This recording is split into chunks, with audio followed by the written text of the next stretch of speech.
never find it. On Sure Lane, it's sure that we'll guide you on the right path to life's issues. Join us on NCTV, 1 p.m. Tuesdays and Thursdays. It's Sure Lane, the surest way.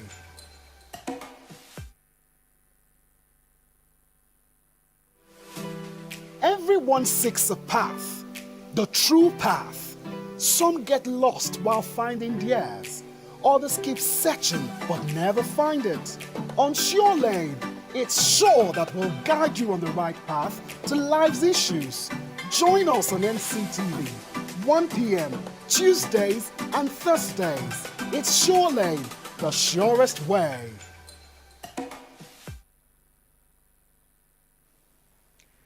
Hello, good afternoon and welcome to Sure Lane, the program that's all about guiding you on the right path. My name is Emmanuel Obayagbona, and of course today is a very exciting edition right here on Sure Lane because we're really going to be talking about something that I think is very, very important, talking about creating and inventing, and that's the topic we are going to be looking at today.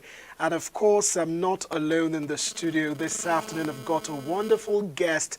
But before I introduce his name or tell you his name, I'm just going to be giving you a rundown of some of his achievements so far.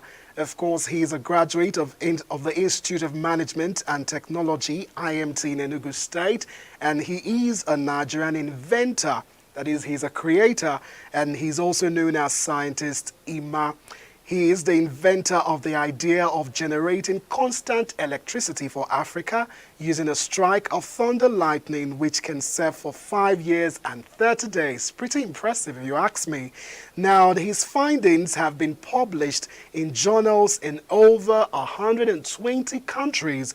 And of course, he is the CEO of Spirit Engineering and also the founder of Spirit Tech Foundation, committed to imparting teenagers with technical skills. And talk about Sure Lane, it's all about guiding you on the right path. So probably if you know someone who is a young creator, someone who loves to invent, well, tell the person to tune into Sure Lane right now because we've got the right person, okay, that's going to be educating us on a lot of things and most importantly, guiding us on the right path. Okay, I'm moving further. He was rated as the 1st position by Germany among top 5 solar energy inventors in Africa, and that was in 2017 in DMV, Germany. And of course, he is a holder of the prestigious award of Model Personality and the award of one of the 50th most influential young people in Enugu State. I mean, with all of this, I think it is, right for me now to introduce my guest to you. So without any further ado, I'd like to welcome scientist Emmanuel Obayagbona. Good afternoon. Good afternoon. Thank you very much. Thanks for being on Sure Lane this afternoon. Thank you very much. I mean, we'll go on a short break, and when we come back, scientist Emmanuel is going to be telling us a lot about himself. Stick with us. This is Sure Lane. Everyone seeks a path, the true path. Some get lost while finding theirs. Others keep searching but never find it. On Sure Lane, it's sure that we'll guide you on the right path to life's issues. Join us on NCTV, 1 p.m. Tuesdays and Thursdays. It's Sure Lane. Am I bringing a prototype? Hello and welcome back to Sure Lane. And of course, I'm not alone, Mr. Emmanuel. Once again, good to have you on the program, sir. Thank you very much. Now, you're an inventor, a creator, and that is what we're looking at today. Can you just tell us more about yourself, apart from all the stuff I mentioned earlier on? Yeah, hello viewers. My name is Emmanuel Obayagbona.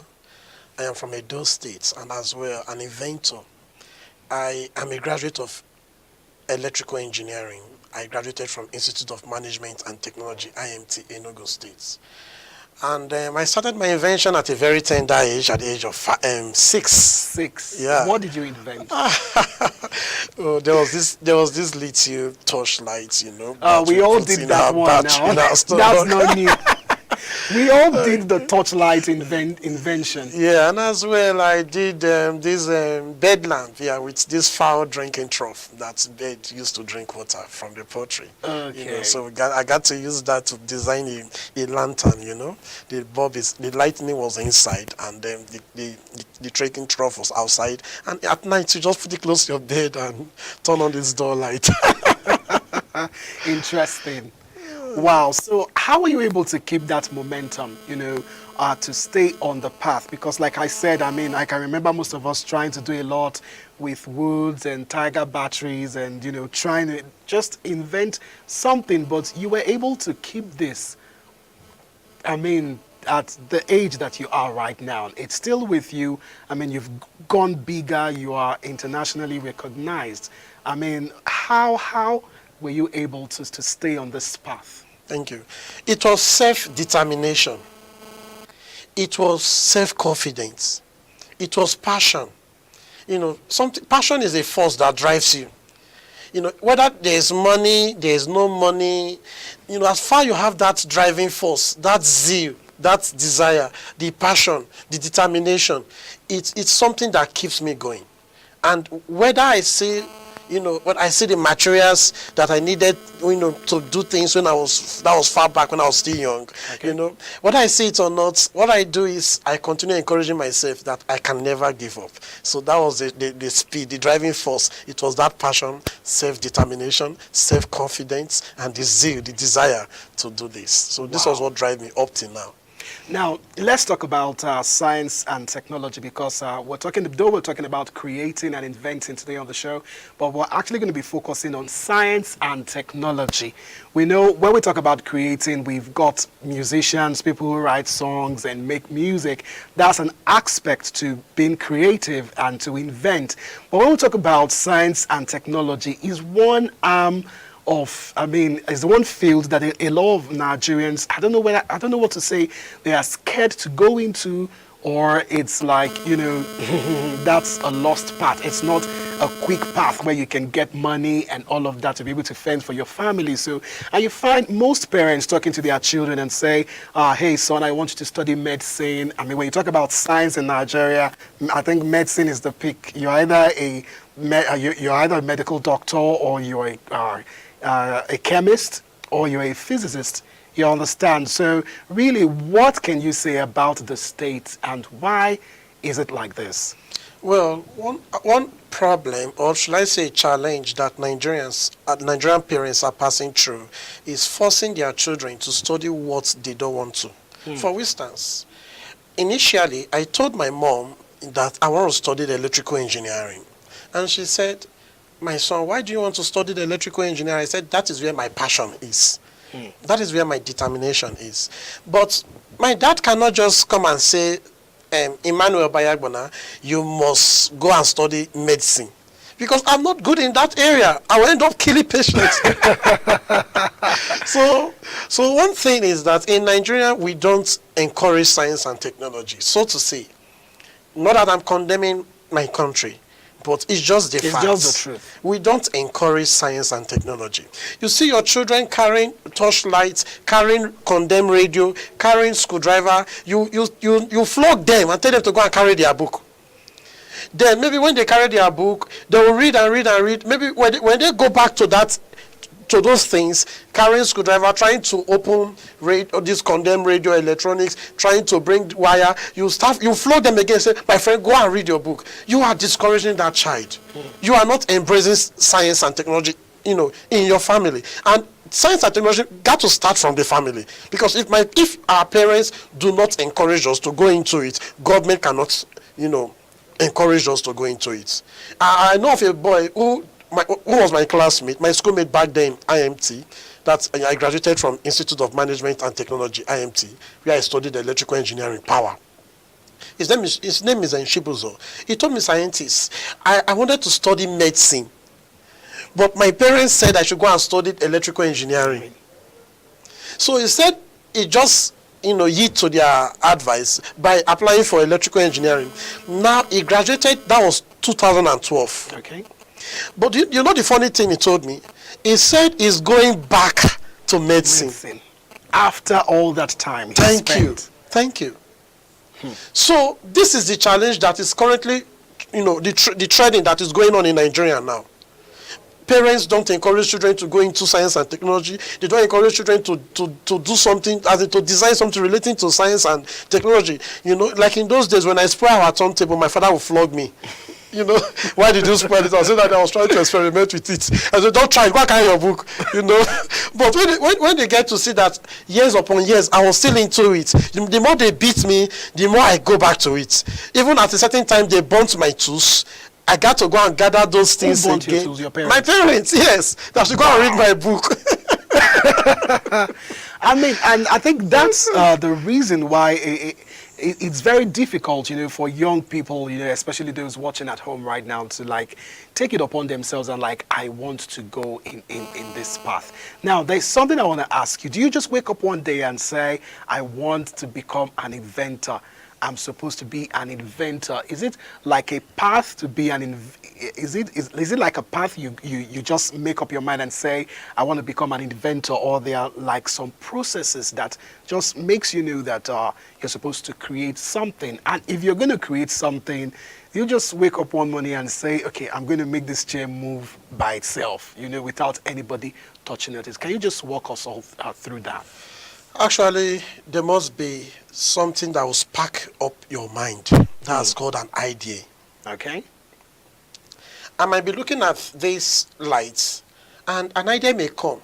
Why not do it in a way? Why not do it in a way that when someone enters the room, it claps, the light comes on. When it claps again, the light goes off. Or why not design this light in a way? These are ideas flying into, minds. So, like for instance, you might have an idea. Can I do a light in such that when someone walk into the room, the light will come on? That's PIR, passive infrared sensor. And when I step, if everybody step out of the room, the light goes off. These are ideas. And then you ask yourself, how do I go about it? Because now you woke up, you saw something, you got an idea. How do I go about it? So you got to go on research.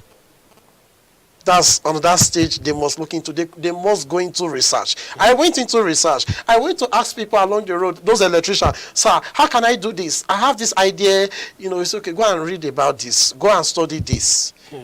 And I'll go and study. I'll come back again. So I have studied it. I still did not get what I was looking for. Go to the library. Go and read.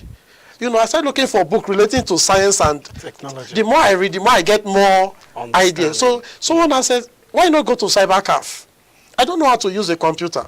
So someone has to teach me how to hold mouse. Sometimes I will call someone in the cyber cafe, please come. How do I go into Google? They'll say, okay, they'll enter Google for me. Please, can you type so circuits? Just how do I do this? So when you see the internet relating results they gave you, you now start thinking of how you can go about your own. That will be better than that one you saw on the internet. And from there, with all this little, knowledge you're acquiring, it will make you to, because that zeal, that determination, that self-confidence is there. You will be forced to go and look for money to buy the materials concerning that thing. And from there, you come up with your own. Amazing. Now let's quickly look at something here. Now, after you've just given us like a path on a process to know that this is what you're supposed to invent and all of that.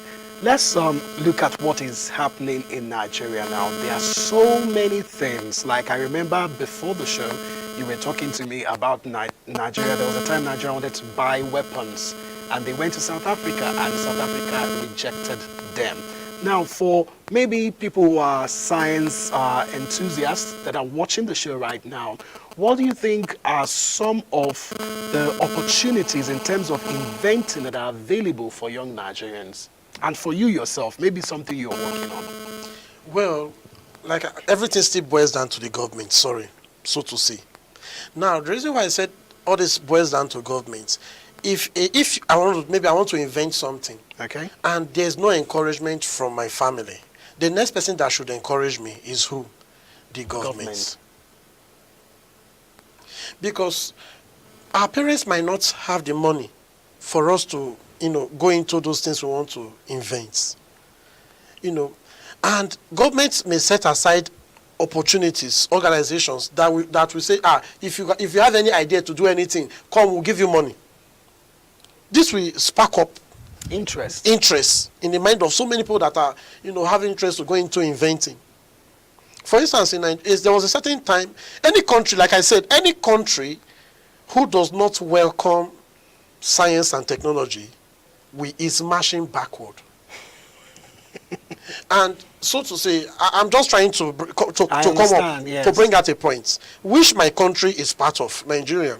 We are not welcoming science and technology. We are not encouraging young stars, young inventors, young scientists to go into inventing. Because when they want to go into it, the money is not there, the fund is not there, the materials is not there. How do you want them to go into production? Unlike me that was doing small things like torchlight, small torch, I'll put 4 battery, put a bulb, torch bulb, put a switch, this bedside switch. I'll be selling it 200 naira. And people were buying them. Even when that former lantern, they called Hausa lamp, normal kerosene lamp, it has battery, it has LED bulbs, you no longer use kerosene, it has a switch where you turn kerosene through the lantern, that small opening in your lantern, there was a switch. I went into it, I bought it, I opened it, I searched, I looked at it, I saw that theirs was using 4 small Tiger battery. I got to go and buy a microphone battery.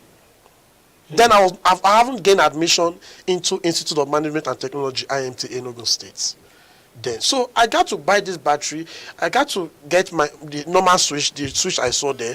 I bought the light. The light they use 6, I use 3, so that it can last longer than theirs.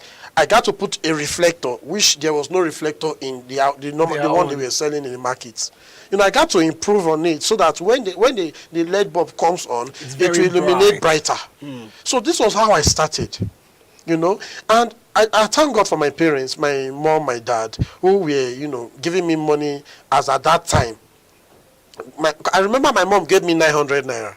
That was before I gained admission in IMT, And that period, before I gained admission, mom said, my son, take this lamp. I bought this lamp. Study it and do your own.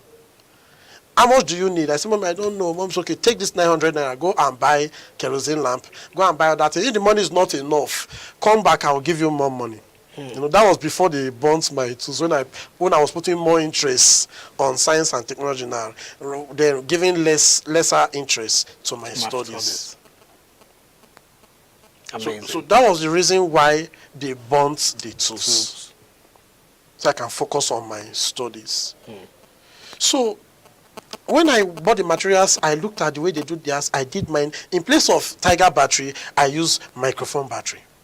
And the illumination was so, bright that so people started did you get to the commercialize it? Yes, of course. I sold over up to 1,000 pieces of it.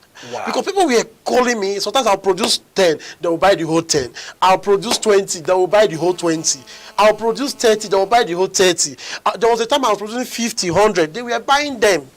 Awesome. I made a lot of money before I gained admission into IMT. You were a big boy. Yes. In IMT. Yes. So I made to encourage science and technology so that we can move forward. And secondly, in the area of patents, I'll get to that. Okay. They got to reduce the money for inventors to be able to patent. Like presently, ideas. how much is it? Now, formerly, when I went to make research about the price, that was in Enugu State by Ministry of Commerce and Industry. I was charged 120,000 just to patent an idea. Yeah. Wow. We'll talk more about this. Let's go on the break. Shore Lane continues in a short bit. Everyone seeks a path, the true path. Some get lost while finding theirs. Others keep searching but never find it. On Shore Lane, it's sure that will guide you on the right path to life's issues. Join us on NCTV, 1 p.m. Tuesdays and Thursdays. It's Shore Lane, the surest way.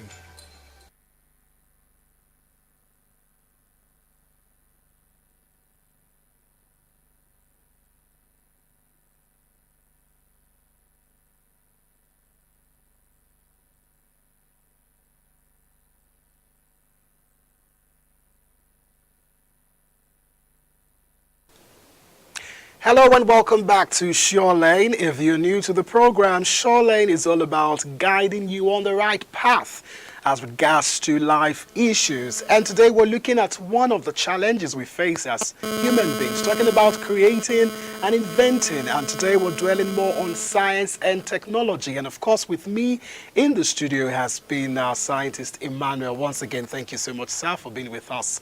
Yeah, thank you. Now, before the break, you were talking about patenting, because that's very important, because if you don't do that, people are going to like take your idea and use it and you'll be the one at a loss. And you said something that made me angry. So if I want to patent my idea, I'll have to pay about 100 and something thousand naira. Yeah. And that was back then when you were in school. Yeah. Can you just react to that, please? There was a certain time I went with a barrister. His name is Barrister Ekpe. He is from Akwa Ibom. Barrister Ekpe, ESQ. He worked with SSS in Enugu State. So both of us went to Ministry of Commerce and Industry to get the cost for patenting, my invention. Because I was having an invention that could actually generate power to the whole of Nigeria and Africa through a strike of thunder lightning. For 5 years and 30 days per strike of lightning. So the barrister took me to a Ministry of Commerce and Industry. He drove me down with his car, with his official car that government gave them, because then it was not just a barrister, it was an SSS to Enugu State government. So when we got to Ministry of Commerce and Industry, we came in contact with a man called Mr. Egbo. I don't know if he's still there now. And we asked how much for patents. And the man said I should go and source 120,000 naira. And I asked him, why 120,000 naira? He said he's going to lodge hotel. So Nigeria. You can see. He's going to lodge an hotel. He's going to pay the people that are going to, process the documents whatsoever. He gave us long, lengthy reasons why we should pay 120,000 naira. And I said, okay, apart from your hotel accommodation, your feeding, your transportation, currently how much is patent? He said the original price there was far back, I think that was 75,000, naira. It was less than 100,000. And I said, so all this put together now 120,000. He said yes. I said, my brother said, scientist Ima, go and look for money. So that you just have to do me. it, honestly. So Nigerian government should really reduce the cost of patents. I mean, that poses a lot of challenge, because, imagine a 15-year-old boy whose parents are not well-to-do and comes up with a beautiful idea, invention. There's no hope. It's like the dream is lost. Exactly. It's really bad. Now, there's something I really want to talk to you about. There's this popular story of the guy who invented electricity and how he tried over 1,000 times before he could make the bulb glow. Yeah. Now, how do you survive that kind of situation as an inventor? Maybe someone is watching right now, he's working on something and he knows there's a path, but he has not really, struck that. Maybe he has to change the composition of something to be able to come up with the expected result. How do you walk that path as an inventor? Thank you. Let me come in. Taking a look at some experiments, you may try the first one, it may fail. Okay. Because it is a stage. You have to observation first, hypothesis, experiments, then results. You understand? So, there was a certain time I was building an inverter when I was still in secondary school. An inverter is an electrical device that converts a direct current into an alternating current to give light in a house using a car battery or a lorry battery or whatsoever. So the first one I did, all the transistors got burnt. I met my parents. They gave me money. They gave me about, I think, 1,000 something to go and buy the transistor. Because then I was using RF 44N transistor, MOSFET transistor. So, and I was using 8, as in 4. That's one channel is 4, another channel 4. Okay. So then I got this idea on a textbook. There was a textbook called Modern Digital Inverter for those who want to go into inverter production. This book is called Modern Digital Inverter. It's written by Mahana Lotia, Okay. an Indian man. So it was that book I actually read, when I was in secondary school. I haven't gained admission into IMT. So I went with the experiment because I can solder, I can read component, I can read circuits. I know what a resistor symbol looks like. Okay. I know what an IC symbol looks like. I know all the, components, how they look like. So the first one I did, the transistor got burnt. I now went to the man that rewind the transformer. I said, please, is it that the transformer voltage is higher than, as in the battery, the voltage that the transformer, draws from the battery? Is it too high? That is why my transistors are getting burnt. He then told me, no, that I should go and, where did I got this idea from? I said, I got the idea from the from a book, Modern Digital Inverter. I went back again, I started studying, and I found that I made mistake alternating the pin, the terminals. But the transistor has 3 terminals, gate, drain, source. So I was connecting a gate in place of drain. So I was connecting gates now and drain in place of gates. So that was where the errors were coming from. Until I now discovered that the problem was actually from the way I connected the MOSFET transistor. And when I got it right, I went to buy materials again. Assemble this MOSFET transistor, screw them on these things, solder them, and test. I went to rent a battery. I hired battery. After hiring the battery, I tested it. The inverter, it worked. It gave light. Me and one of my late friend called Ife. Okay. He is late now, So, may his gentle soul rest in perfect peace. So, I have other things like generator, power booster. So to say, I am not here to encourage Nigerians to go into purchase of generators because I want to bring solution to Nigerian epileptic power problem. And would you say that is as a result of the pollution that comes as a result of using all these generators? That's why you preferred, an alternative. Yes, of course. Now take a look at air pollution. A family in Delta State, Warri, they put on their generator. They connected the exhaust towards the back, the bathroom window, the window that, as in the bathroom window, Okay. And then they were all slept off. So the wind from outside was blowing the fumes back through the window, the bathroom window. So the fumes was now, diffusing to the entire house. The sitting room, the bedroom, the family of 8 died. All of them died. Wow.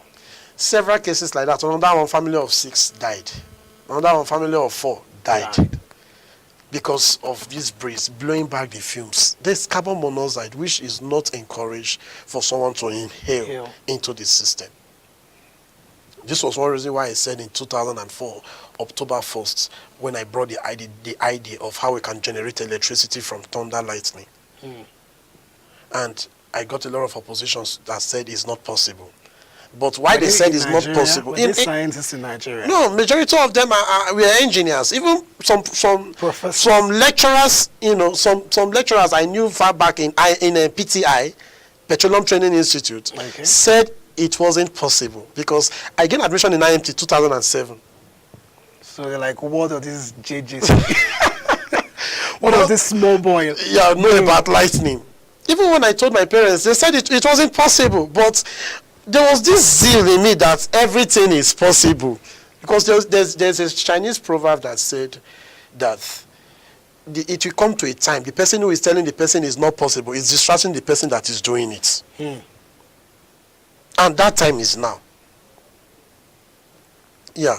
There was an American president that told American scientists that with time, he sees American scientists going to the moon. I've forgotten the name of the president far back in America. He's late now. So the American scientists, they said, what is our president talking about? It's not making sense. Going to the moon? It's not possible. But when he died, that statement he made long ago, look at it now. It challenged young people to think. Thank you. And And they've American done it. they have gone to the moon. They have gone to other, so as in Mars, after Earth, they've gone to planet Mars. And some other planets they have been able to discover. How did they discover this? It was through one planet to the other that they got to know that there was 9 planets before. Now we have more than 14 planets now. Wow.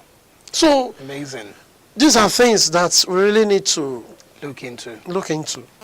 All right, of course, you're watching Shoreline on NCTV. We'll go on a short break, and you heard scientist Emmanuel talk about his latest invention, talking about generating electricity from a thunderbolt. Yeah. So he's going to be telling us and telling us more on that, and of course, showcasing a prototype to us right here on Shoreline. You don't want to miss it. Stay with us. Everyone seeks a path, the true path. Some get lost while finding theirs. Others keep searching but never find it. On Shoreline, it's sure that will guide you on the right path to life's issues. Join us on NCTV, 1 p.m. Tuesdays and Thursdays. It's Shoreline.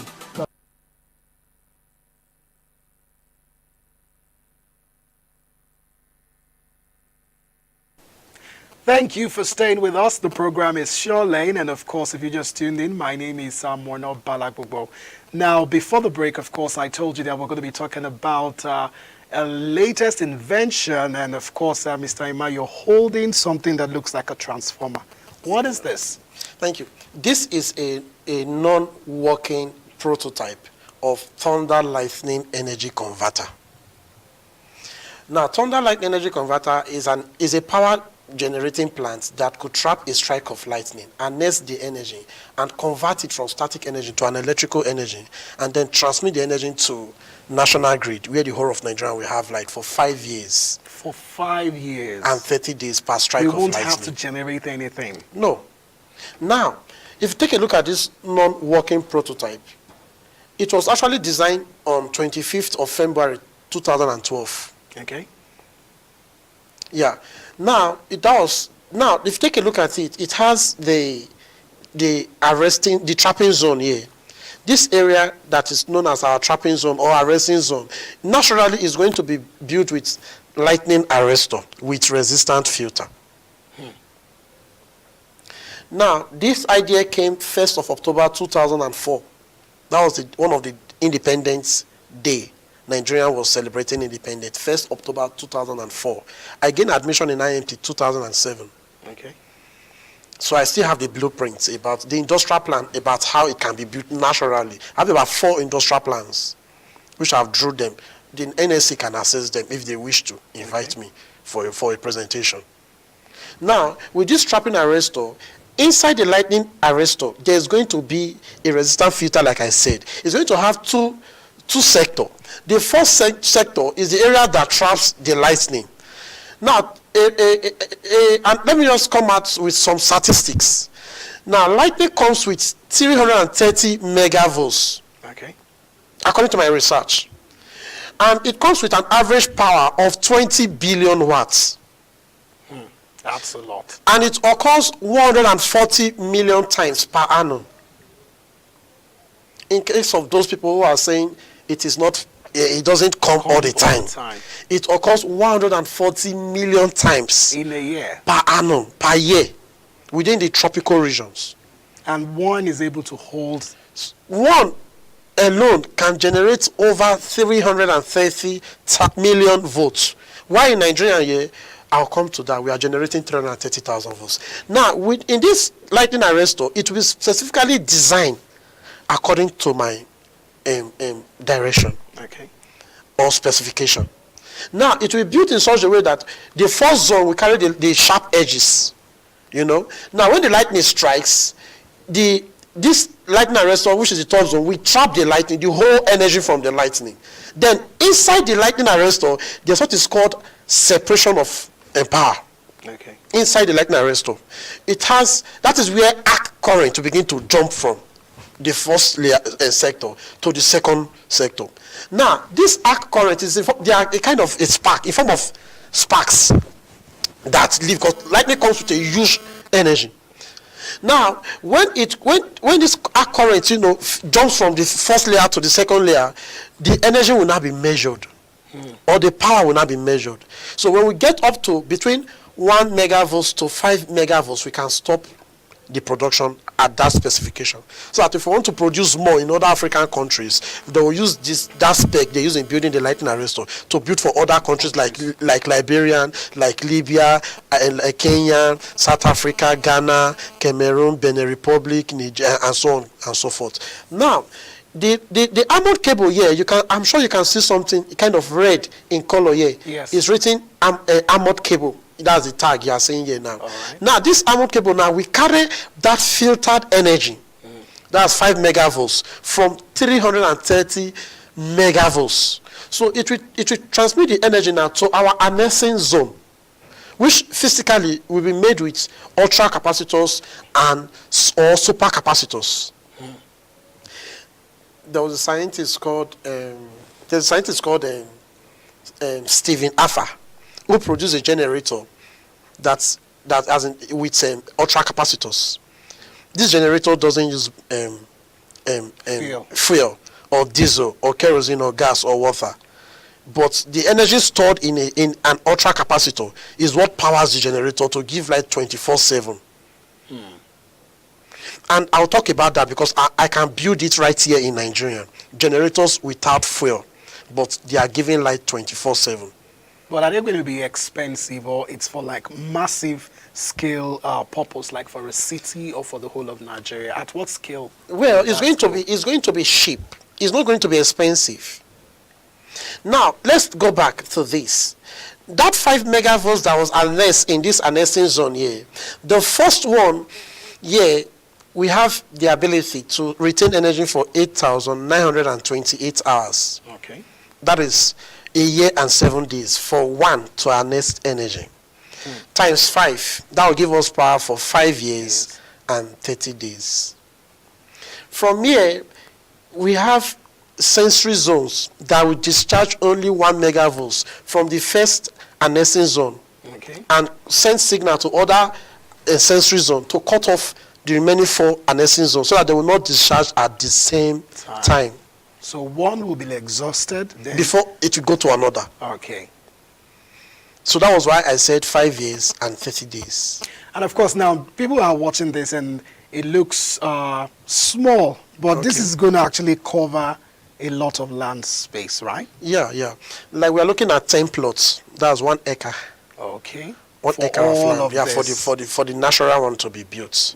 Then from that 1 megavolts that was discharged by the sensory zone, this will be done by the instrumentation and control engineers. Okay. Yeah. So it will channel down to the conversion zone. If you look at this unit here, this is our conversion. They are representing our conversion zone. Now remember, this is a non-working prototype. It's not working yet. Yeah. Now this conversion zone will convert that 1 megavolts static energy into electrical energy. Wow. Then from here, it will be transmitted to our transmission line, which is made of high-tension step-down transformers. Okay. So this high-tension step-down transformers here, we now step down from 1 megavolts to whatever Nigeria needs. So from here, we can step down to 330 kV and then feed the grid, the power grid. At Mina, Kainji Dam at Mina. There's a grid system there. So when we feed the grid now, the whole of Nigeria will have lights. Then, remember, power cannot be conserved. So that remaining 670,000 volts left will be channeled to other countries like Cameroon, Ghana, Libya, Ivory Coast, Niger. Just call them those African countries that suffers power. South Africa and other areas. Because currently, Tanzania and South Africa, I have a friend who is trying to bring me to the government, before the government of Tanzania and before the government of South Africa, so that I can come and create a solution to stop their power outage that they are currently. I hope you're not going to give them this one, because this is for Nigeria. So we don't have a situation where you take this out. Exactly. Wow, this is really, really lovely. And I'm sure viewers watching today on the program, probably you're an inventor, a creator, you've been so inspired. Now, I'll just like you to take this opportunity to really take time, encourage, inspire, and guide future inventors who really want to achieve some of the feats that you've achieved. I mean, it's budding. I mean, you've done a lot of inventions, and you've created a lot of stuff. I really like you to take this time and really talk to that creator, that inventor watching you, who probably has been feeling all his efforts is unappreciated, and everything he's been doing is stupid and redundant, but watching you today has been able to like get that fire back. So I would just like to take out this time and talk to the person. Well, Nigerian inventors, I would like to tell you never to give up on your dreams. Because I started at a very tender age, at the age of 6. Yeah. And at the age of 27, I was recognized in over 120 countries.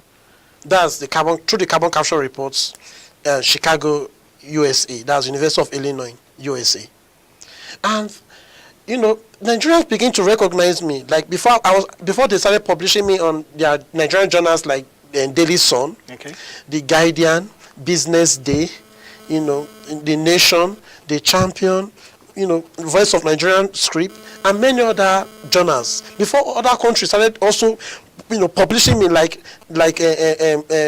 West African Nigerian magazines. Then outside the countries, they started publishing me in so many journals outside the country. Like when someone Google scientist Emmanuel Obayagbona now, they will get to see all these journals on the internet. So I started at a very tender age. I encourage myself, never give up on your dream. That's right. Even if the money is not there, continue. Persistence, passion, determination, self-confidence.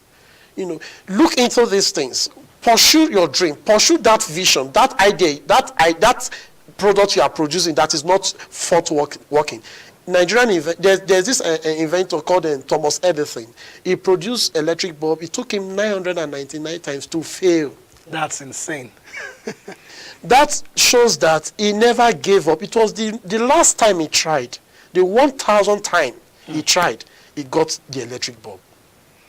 So don't give up. And secondly, I forgot to tell you, there's this program I want to set up for Nigerian secondary schools. I don't know if the Minister of Education and Minister of Science and Technology can welcome me to impact these youths, these teenagers, for them to acquire these skills. Okay. Not apart from acquiring the skills, I can spark them up. We can go into general designs, things they thought they cannot do. Through my influence, they can do it. Amazing. Yeah. So I want to bring it to our secondary schools. I want to bring it to our higher institution. That is why a graduate cannot build anything. Some graduates today, they can't build anything. But they are graduates of electrical engineering. So if government can pick me up from this stage, I can encourage our higher institutions, our secondary schools to go into science and technology. Wow, really, really awesome.